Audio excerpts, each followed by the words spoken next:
The final score of tonight's game at the Prudential Center, the New Jersey Devils 1, the Dallas Stars 5. Now, of course, that is not how anyone in the Devils organization wanted this game to go, as they were looking for redemption from their last loss. However, tonight they were just outplayed, outskated, and outclassed by the Dallas Stars. They start off really rough in the first period when Joe Pavelski gets a goal less than 15 seconds into the game on the first shot on goal of the game. And from there, the Devils really are just playing catch-up. It seems like they're spending more time chasing the puck than they are actually handling it, and their skating looks sleepy and slower than it did in both of the games this weekend, and that really works against them when they're going against such a fast, physical, and aggressive team like the Stars. Then about halfway through the first period, the Stars scores again, this time with a goal from Peterson. And before the period is up, Joe Pavelski scores his second goal of the night to bring the score 3-0 as we head into the first intermission. Now, in the first period, Schmid was in net. He was recalled from the AHL to play as the backup for Gillies. Well, to play instead of Gillies, rather, as they were giving Gillies a break after he played in both of the back-to-back games this weekend in place of Mackenzie Blackwood, who is still recovering. However, he was pulled for this second period, and Gillies starts in net. Though it didn't seem to make much of a difference because 15 seconds into the second period, the Stars score again, this time with a goal from Hintz, assisted by Pavelski to make it 4-0.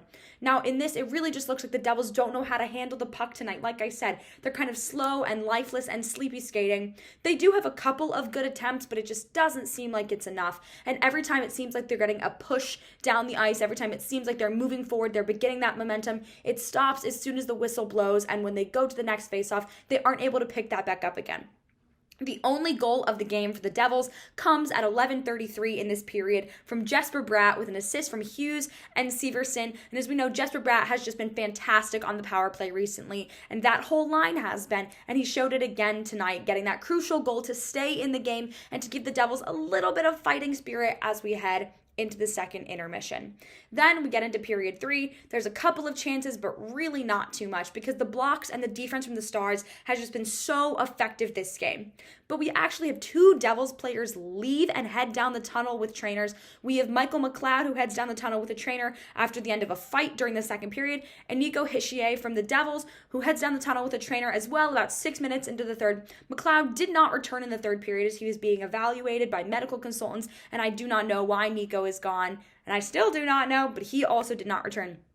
Like I said, there were some really good attempts from this team, but they just couldn't get it in. Every time it seemed like there was that push, it was stopped. It was just charged by the Dallas Stars.